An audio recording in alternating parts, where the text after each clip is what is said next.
Hey everybody, Joseph Rothschild here, aka What did you say about my MBT, That's not a trait, that's my MBT, and we are back with another Twitter thread. Well, it's 2025, and I'm not going to waste any time. It's time to start hating. Konami has certainly done a lot of good for Yu-Gi-Oh! Over the past 10, 12, when did they get it from UD? Years, including things like the Challenger Cups, which I had a ton of fun in. Please bring them back. And the charity events at locals that make people feel like they are playing for a reason, instead of just to scam 11-year-olds out of their prized possessions. But for every Jerome ban list reveal, there's a dozen events that fail hard, from Deckmasters to Platinum DM. Today, we're going to talk about Konami's marketing misses, and I'm beginning with my favorite. Whomst remembers Antoine Griezmann? So for a really short period of time, I'm talking like legitimately 4 or 5 days, Konami learned that a football player overseas had been a fan of Yu-Gi-Oh! When they were growing up. They thought it would be a pretty cool tie-in to make him a community ambassador, and had planned to have him appear at events, sign things, and even have a card in his name. A couple of days into this partnership, footage leaked of him in a hotel making a bunch of crazy-ass racist comments. So they dropped him like 30 seconds after he recorded a video with Lithium 2300 being like, "So, do you like the Dark Magician?" And he was like, "Well, how dark?" Anyway, let's see what you all came up with. Alex has a good one. Genuinely, who is the target audience for this? So the thing that I'm pretty sure replaced Challenger Cups in America is this tournament that they host called the Shadow Duelist Tournament. The tournament itself is fine. I mean, Master Duel players are so starved for any competitive anything, they will take it. A chance to play Swiss with other people is well earned. But the conceit of this tournament is that there's a secret evil duelist who wears a big scary mask, and you have to guess through cryptic hints on Konami's socials what celebrity is underneath it. I will say there's been 2 so far. One was Zayn, which was fine. It was okay. But the other was Xavier Woods, and he fucking kicked ass. Like, he knew how to play Yu-Gi-Oh! And he hammed it up better than anyone. I will say, I am kind of on the fence about calling this a bad event. I think that it is fun and good, and I do like that there's a competitive element to it. I just wish we also still had the thing that it probably replaced. Easily the initial English remote duel Discord incident. Okay. So some of you joined well after COVID was over. I'll have to explain this to you. When COVID happened and gatherings of more than 2 people were like basically banned in the United States, obviously Konami still wanted to make money off of the cardboard they'd gotten a bunch of 12-year-olds addicted to. So they were like, we need to set up principles by which individuals can do remote play, which you probably all are familiar with by now. It's functionally just Skype duels. The current remote play guidelines are run by both OTSs that have locals associated with their store and larger organizations like the Side Deck with experience running large events, which just do them through their associated Discord. The first attempt was Konami ran a remote duel Discord server. I have a video on this that I think is really funny back from like 4 or 5 years ago. It's very, very low tech. I wasn't very good at making videos back then. But I detail a lot of the insane stuff that was going on during it. They kind of hoped everyone would funnel in and then use this bot that they had in order to sort themselves into different locations where they could perform a remote duel, but the bot didn't work. And the bot was public, so Spee was able to invite it to a dummy server, where I think it still lives to this day. These are some good ones. Spee sent a friend request to Jerome Yu-Gi-Oh! This was my favorite. They couldn't stop people from cussing, so Matt Bell added an additional addendum to their rule set, which was please do not swear in text channels. Oh, Danny's got some crazy screenshots. Oh, people were just spamming copy pastas and detailed product feedback. It was whoever this was. This could have been anyone. Deck list sharing almost immediately got hijacked by people posting like Pokemon sets for Smogon. Everyone changed their name to Dzeef and entered the chat channel at the same time. And of course, eventually they shut it down. It lived for like 11 hours total. RJ's got a great one. This is probably the correct answer.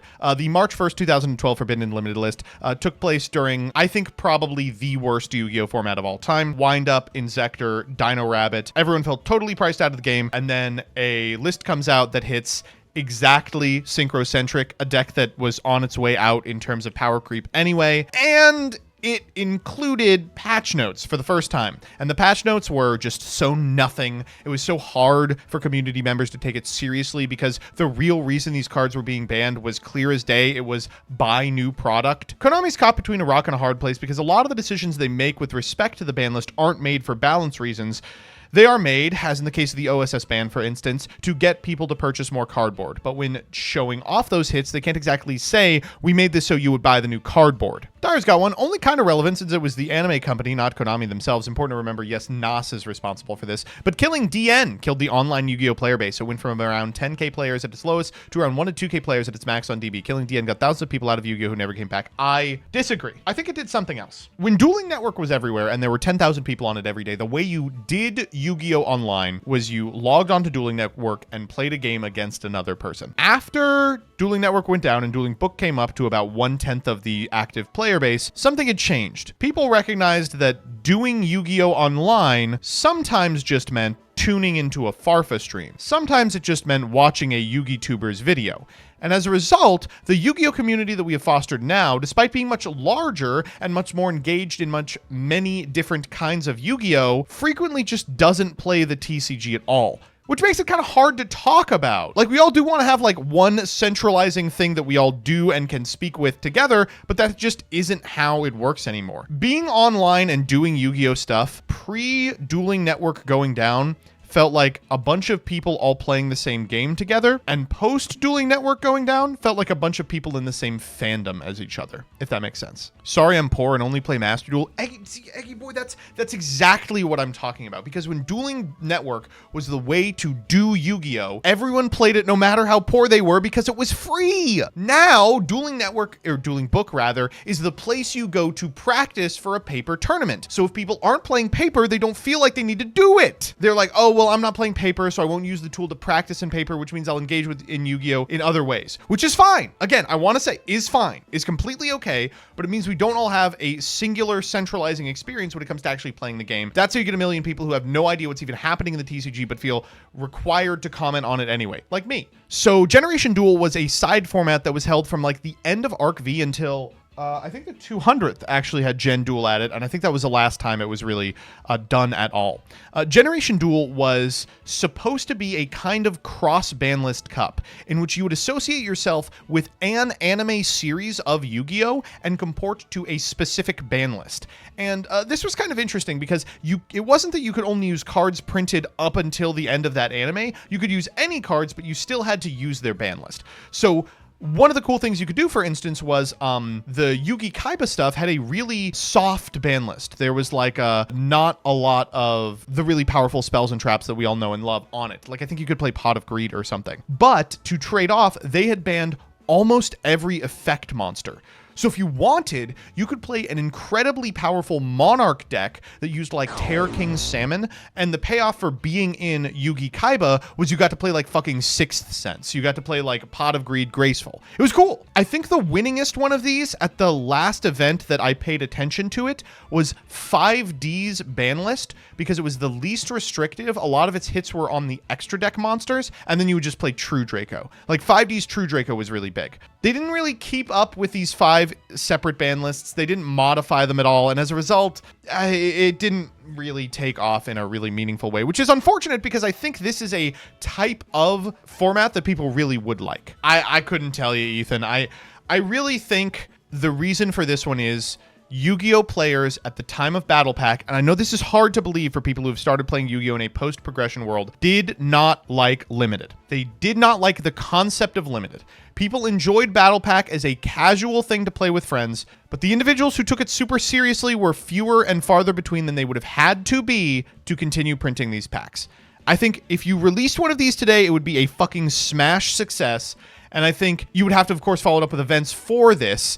But man, it's crazy that like Yu-Gi-Oh having like a chip on its shoulder about not being Magic the Gathering cut it off from one of the best ways to play card games ever. There was a lot of complaints about it deciding the top cuts of the YCSs. To this day, my favorite way top cuts of YCSs were played out. I think all of the criticisms of it are like the deck that's first gets a lot more attention, even though it isn't necessarily the deck that makes it out of, like the 16th deck could have been the deck that cleared first, but Battle Pack decided the top 4. All those things could be resolved by a smarter player base. But Yu-Gi-Oh players were just committed to being as different than every other card game as possible. I will say, okay, this post is insane, of course, but I really miss Kevin Tewart like fucking around on Pojo.com. What you guys don't understand is back in the day, the designers at Konami used to log on to a third-party website to argue with 11-year-olds. That whipped ass. It's like if Mark Rosewater's Drive to Work wasn't a podcast, but was a creed that was being screamed out of his side window